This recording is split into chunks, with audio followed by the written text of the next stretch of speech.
The Nintendo 64 really didn't have that many games released compared to other consoles. The N64 had approximately 299 games released in America, whereas the Super Nintendo had about 721 games released in North America.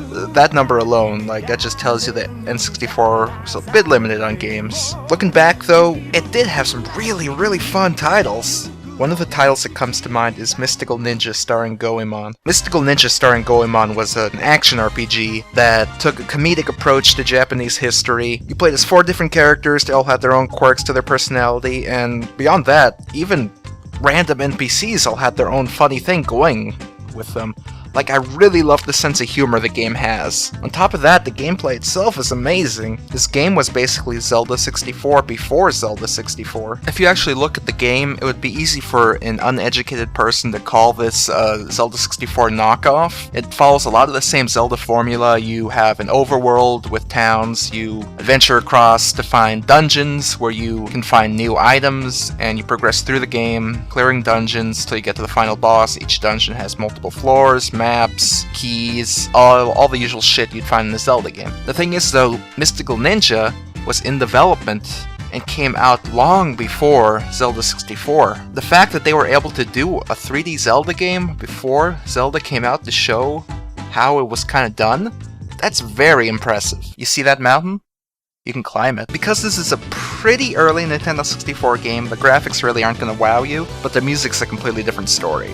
Every track in this game is just extremely memorable. It's one of those games with the soundtracks you can listen to when you're not playing and enjoy it. It even had 3 songs that actually had full vocals in it, which was extremely impressive for the time. They go ahead and combine one of these voice tracks with one of the most amazing ways to fight a boss in any video game in history. I remember when I first saw this as a kid, I was just speechless, and today it's still really cool. These boss fights are extremely fun, and if they had made a game with just these boss fights, I would be all over it. If you've never heard of or played the Mystical Ninja series, it's not your fault. They only released a handful of Mystical Ninja games in America. First one being The Legend of the Mystical Ninja on the Super Nintendo. It's a pretty fun game. I like the sequels a lot better, and I'm not really a fan of the graphic style in this one, but still a pretty fun game. Also, for some reason, the translation's a little screwy. They translated the characters' names into Kid Ying and Dr. Yang, so that's a little weird. But after that, there was nothing until the N64 games. Then there was the shitty Game Boy game, and then Goemon pretty much just dropped off the map in America. Being one of the earlier Nintendo 64 games, it was made in a time when developers still weren't 100% sure how to do 3D, so the game's development went through a few things. In the early video, you can see that they really weren't sure what to do with the game's camera at all. You can see it being kind of stationary at a stuck angle following you around, and then later on you get a really awkward camera that's trying to follow you around, but it doesn't quite know how to look at you. It's pretty interesting to see games develop like this. When they finally released the game, it ended up having a pretty standard 3D game camera for the time. By that I mean you have to fight with it a lot, but if you can get past that, it's still really fun. On the subject of fun Goemon games, if you've never played a Goemon game before, I really recommend you play Goemon 2 on the Super Famicom. It's all in Japanese, but the game's strictly a platformer, so it doesn't really matter, you can blow through it and it's still pretty fun. And if you have a friend, I suggest you play with them, because the co-op mode makes the game a lot more fun. The most disappointing thing about this game's development is that late into its development, it had a 2-player simultaneous co-op mode, but that got removed pretty close to release. I guess they just couldn't make that work. That's a shame, because Goemon games are always more fun with 2 people. Mystical Ninja did end up getting a sequel,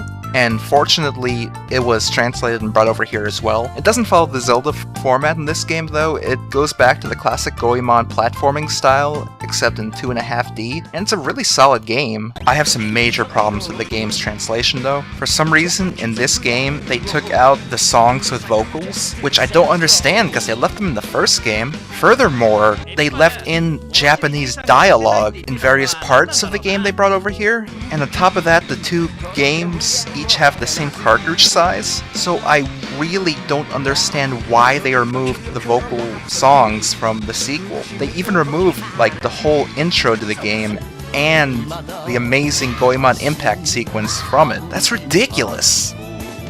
Wait, what are these guys doing here? Did they get lost? Besides that, there's not too many differences between the two versions. Oh my god. So if you never played this game when it first came around, or you've never played a Goemon game at all, I suggest you give this one a try. But don't forget about the other games in the series. Definitely try Goemon 2 on the SNES, but don't look for too many other Goemon games after the N64-ish area. They fucked up after that. And Goemon hasn't been back since.